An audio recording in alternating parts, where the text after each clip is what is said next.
বাংলাদেশে কিন্তু এক নতুন ডিজিটাল যুগের সূচনা হতে যাচ্ছে। একবার ভাবুন তো, মোবাইল, ইন্টারনেট আর বিনোদন এই সব কিছু যদি একটা মাত্র কানেকশনে একটা বিলের আওতায় চলে আসে, কেমন হতো ব্যাপারটা? আর ঠিক এই যুগান্তকারী সেবাটাই নিয়ে এসেছে আমাদের রাষ্ট্রীয় প্রতিষ্ঠান BTCL।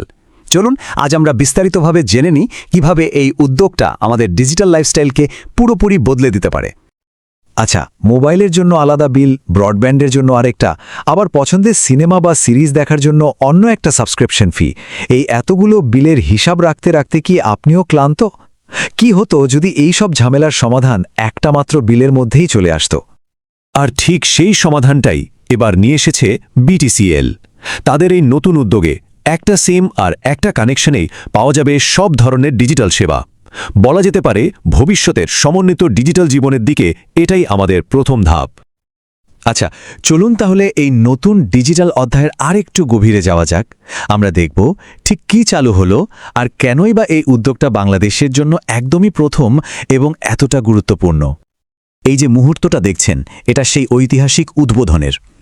গত 8ই ফেব্রুয়ারি ঢাকার রমনায় BTCL-এর প্রধান কার্যালয়ে ডাক ও টেলিযোগাযোগ মন্ত্রণালয়ের বড় বড় কর্মকর্তাদের উপস্থিতিতে এই আধুনিক সেবার পাইলট কার্যক্রম শুরু হয়। আর এই উদ্যোগটাই হল বাংলাদেশের ইতিহাসে প্রথম মোবাইল ভার্চুয়াল নেটওয়ার্ক অপারেটর বা সংক্ষেপে MVNO সেবা। কোনো রাষ্ট্রীয় প্রতিষ্ঠানের হাত ধরে এমন উদ্যোগ কিন্তু এটাই প্রথম। তো বুঝতেই পারছেন, পুরো ব্যাপারটার মূলে আছে এই MVNO প্রযুক্তি। তো প্রশ্ন হলো, এই MVNO প্রযুক্তিটা আসলে কি? চলুন একদম সহজ কথায় ব্যাপারটা বোঝার চেষ্টা করি, কারণ এর কাজের পদ্ধতির মধ্যেই কিন্তু এই উদ্যোগের আসল মজাটা লুকিয়ে আছে। MVNOর পুরো কথাটা হলো মোবাইল ভার্চুয়াল নেটওয়ার্ক অপারেটর। সোজা কথায় এটা এমন একটা কোম্পানি যাদের নিজেদের কোনো মোবাইল টাওয়ার বা নেটওয়ার্কের যন্ত্রপাতি নেই, কিন্তু তারা ঠিকই মোবাইল সেবা দিচ্ছে। কিভাবে? তারা অন্য কোনো পার্টনার কোম্পানির নেটওয়ার্ক বা টাওয়ার ব্যবহার করে এই সেবাটা গ্রাহকদের কাছে পৌঁছে দেয়। এই ছবিটা দেখলে ব্যাপারটা আরও পরিষ্কার হয়ে যাবে। দেখুন, বাঁদিকে আছে আমাদের পরিচিত মোবাইল অপারেটররা, যাদের নিজস্ব টাওয়ার আছে, নেটওয়ার্ক আছে, যা তারা নিজেরাই চালায়। আর ডানদিকে হলো MVNO, যারা তাদের পার্টনারের টাওয়ার ব্যবহার করে সেবা দিচ্ছে।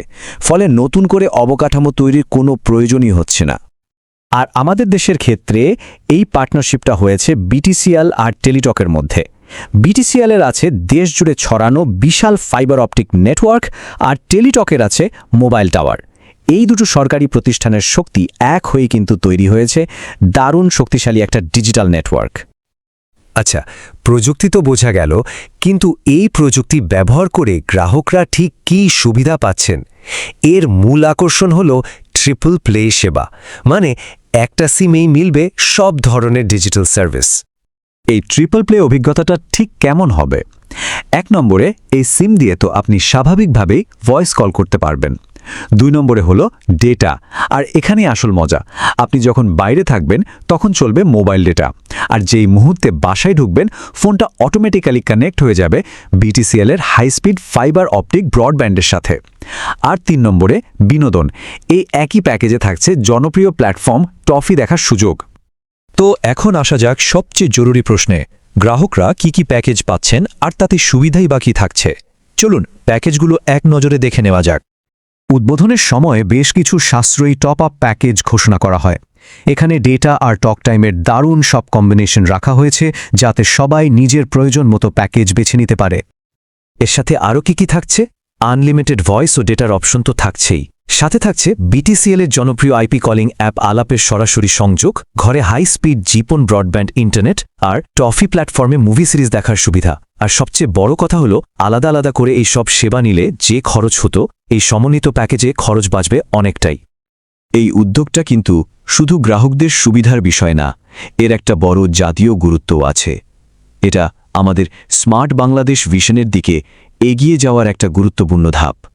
আর মানুষ যে আসলেই এই ধরনের একটা সমন্বিত সেবা চায়, তার প্রমাণও আছে। ডাক ও টেলিযোগাযোগ মন্ত্রণালয়ের একটা জরিপ বলছে, দেশের প্রায় 90% মানুষই মোবাইল আর ব্রডব্যান্ডের কম্বো প্যাকেজকে খুব ইতিবাচক হিসেবে দেখে। এতেই বোঝা যায় বাজার কিন্তু এমন একটা সমাধানের জন্য প্রস্তুত ছিল। এই সেবাটা ধাপে ধাপে সাধারণ মানুষের কাছে পৌঁছে দেওয়ার একটা পরিষ্কার পরিকল্পনা আছে। 13 ফেব্রুয়ারি এর সব কারিগরি পরীক্ষা সফলভাবে শেষ হয়। এরপর 8 ফেব্রুয়ারি থেকে ঢাকার রমনা আর গুলশান এলাকায় এর পাইলট প্রোগ্রাম চালু হয়েছে। আর পরিকল্পনা আছে নির্বাচনের পরেই সারা দেশে বাণিজ্যিকভাবে এটা লঞ্চ করার। জাতীয় পর্যায়ে এর প্রভাব কিন্তু বেশ সুদূরপ্রসারী। এটা টেলিকম বাজারে একটা স্বাস্থ্যকর প্রতিযোগিতা বাড়াবে, লাইসেন্স করা ওটিটি ব্যবহারের মাধ্যমে ডিজিটাল পাইরেসি কমাতে সাহায্য করবে, আর স্মার্ট বাংলাদেশ গড়ার লক্ষ্যকে তো আরও এগিয়ে নিয়ে যাবে। আর সবচেয়ে গর্বের বিষয় হলো এই পুরো উদ্যোগটা BTCL এর নিজস্ব ইঞ্জিনিয়ারদের মেধা আর সক্ষমতারই এক দারুণ নিদর্শন। দেখুন, সবচেয়ে বড় যে পরিবর্তনটা ঘটছে সেটা হলো BTCL এর নিজের মধ্যেই। এক সময়ের শুধুমাত্র ল্যান্ডফোন কোম্পানি থেকে তারা এখন একটা আধুনিক ডিজিটাল সার্ভিস প্ল্যাটফর্মে রূপান্তরিত হচ্ছে। এটা শুধু প্রযুক্তির বদল না, এটা তাদের গ্রাহক সেবার মানসিকতাতেও একটা বড় পরিবর্তন। তাহলে শেষ প্রশ্নটা কিন্তু এটাই, এই যে সবকিছু এক জায়গায় বা অল ইন ওয়ান মডেল, এটাই কি হতে যাচ্ছে বাংলাদেশের সব ডিজিটাল সেবার ভবিষ্যৎ? BTCL এর এই সাহসী পদক্ষেপ হয়তো সেই ভবিষ্যতের দিকে আমাদের প্রথম যাত্রা। এখন এর চূড়ান্ত সফলতা দেখার জন্য শুধু সময়ের অপেক্ষা।